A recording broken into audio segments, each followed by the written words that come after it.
Ayan, nandito tayo ngayon sa ayun, fish pond. 'Di ba? Nandito tayo ngayon sa fish pond para magpakain sa kanila. Nung nakaraang araw ako nakapunta rito. Naabutan ko sila dito, nagpaibabaw. Marami nang malalaki, pero para sa akin hindi pa. Antay-antay pa tayo ng konting panahon. Konting buwan. Yan oh. Ito yung isang sako nakuha ko nung nakaraang araw. Yan, piliin natin to. Yung sa ilalim ang unahin natin. Itong mga buo, huwag muna. Para sa susunod na araw na lang siguro to. Ang dami nito guys.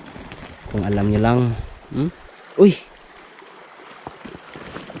May kuana. May mga langgam ah. Kinain yung ating kuana. Yan. Ihiwalay natin tong mga buo. Para kung sino man ang pupunta rito, sila Jano, sila Uwang, edi may paana, patong anay na para pagkain. Itong nasa ilalim, ang dami niyang sa ilalim oh. Ano? Nilanggam na. Dami ng langgam pre. Pati kayo, pagkain kayo ngayon.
Ito nila kapaborito.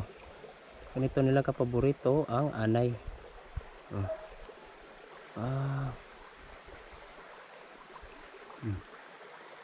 Diba?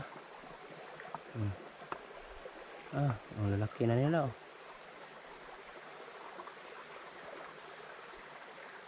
Gandang tignan oh.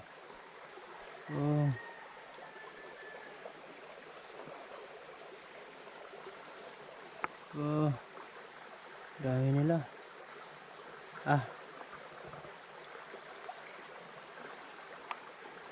Freeze na ang lupa nito.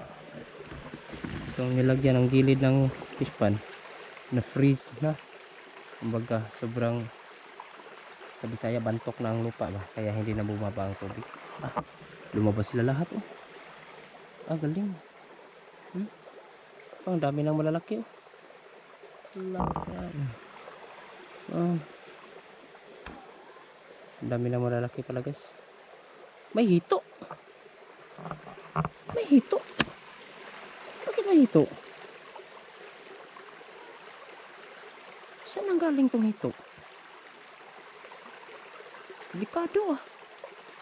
May hito guys. Saka na natin yung problemahin. Basta ito. Dami nila. Laki nila oh. Crowded to guys. Isa din siguro to sa dahilan kung bakit hindi sila lumaki ka agad. Crowded eh.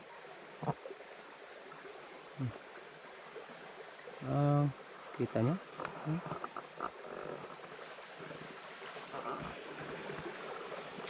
Ayos no. Dami nila lumabas oy. Grabe to. Ganda. Ang dami na malalaki. Yung dalawa hindi lumabas, yung dalawa. Mamaya na siguro yan.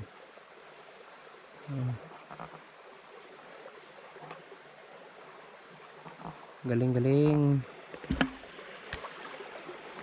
Nice din to guys oh. Oh.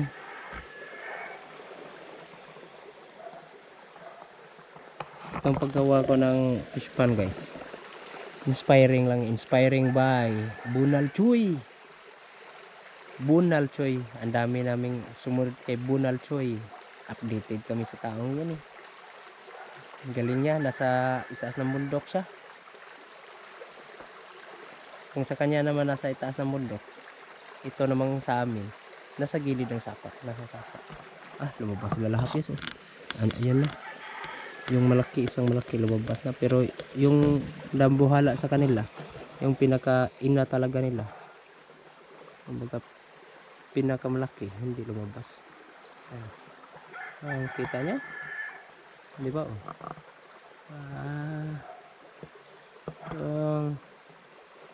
Ang dami na nila malalaki yung sukat.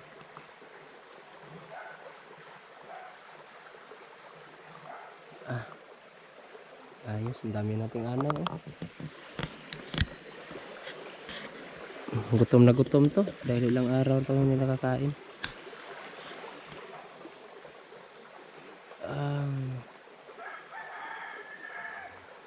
Dagdagan natin.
Lumabas na ang mga malalaki ah.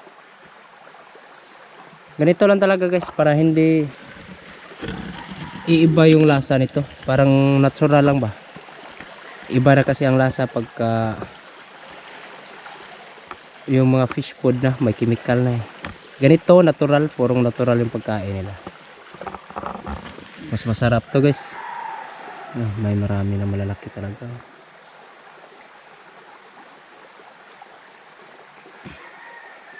Dami yan. May stock pa tayo. Yan pa oh. Ganyan lang talaga ang pagkain nila. Pinaka paborito din to. Pinaka natural. na pagkain.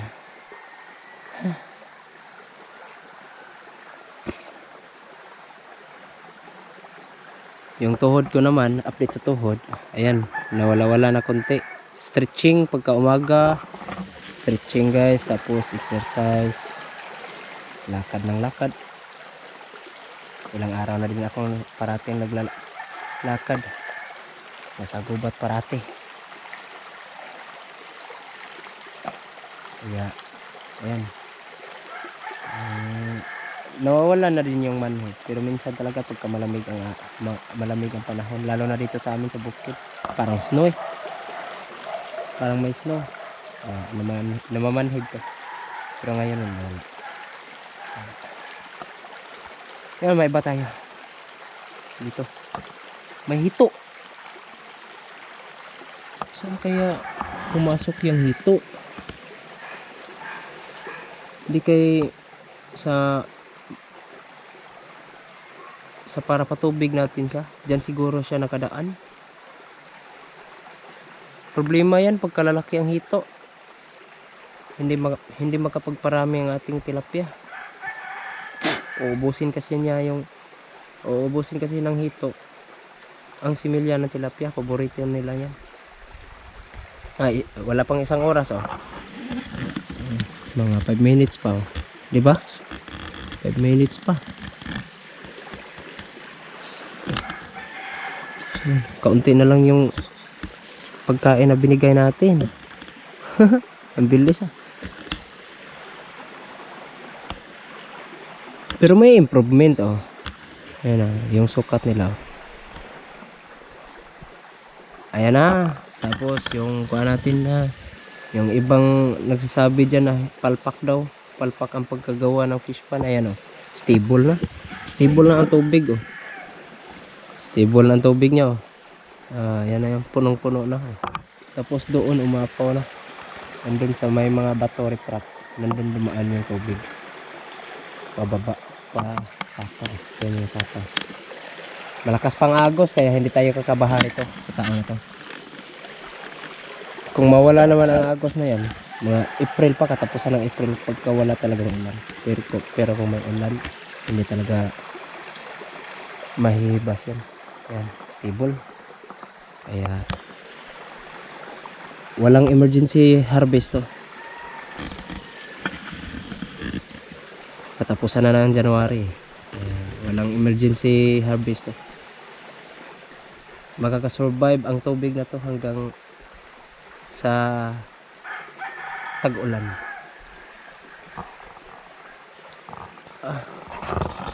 Hindi ko nakita yung mga yung maliliit hanggang ngayon maliliit pa rin. Pagka maiwan kasi ang sukat guys, hindi sila magkapareho ng sukat.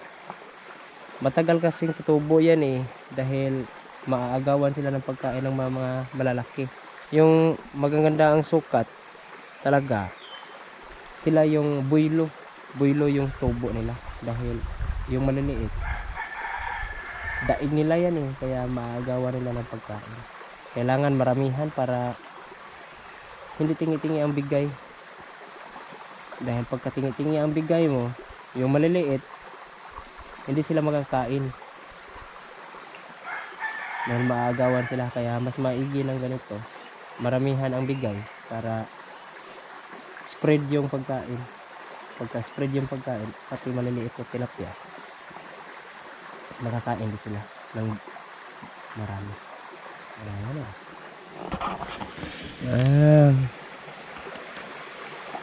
Yung naghahanap sa update ng fish pan yan oh. May improvement na, marami at malalaki sila. Ilang buwan pa lang, di ba? November, ikalawang linggo ng November siguro, katapusan ba, ikatlong linggo. Ayan.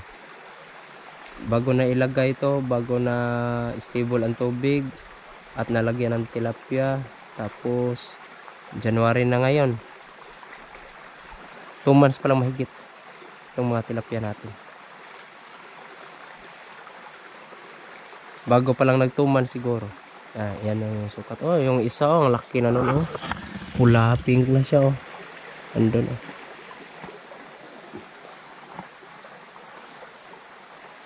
Palakihin pa natin ito ng maayos.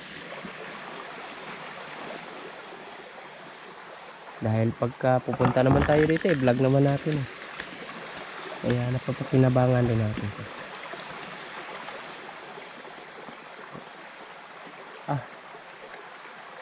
Imagine nyo, isang hose na lang ang patubig namin. Yan na lang dahil nanakaw yung karugtong doon sa kabila.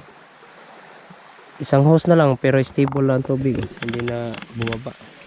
Kaya ayos na ayos tong ganito. Mas maganda to. So yun, sa susunod na araw naman na-update ito dahil may lakad pa ako. Maghahanap pa ako ng liwan at saka cute-cutean. 3 uri ng bubuyog ang hinahanap ko ngayon. Cutean, liwan at saka stainless bee.